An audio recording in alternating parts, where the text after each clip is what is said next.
కలలన్నవే కొలువుండని కను నుండి ఏ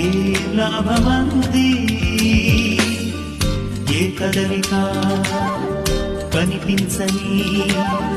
శిలలాంటి బ్రతుకెందుకంది తోడు ఒకరుంటే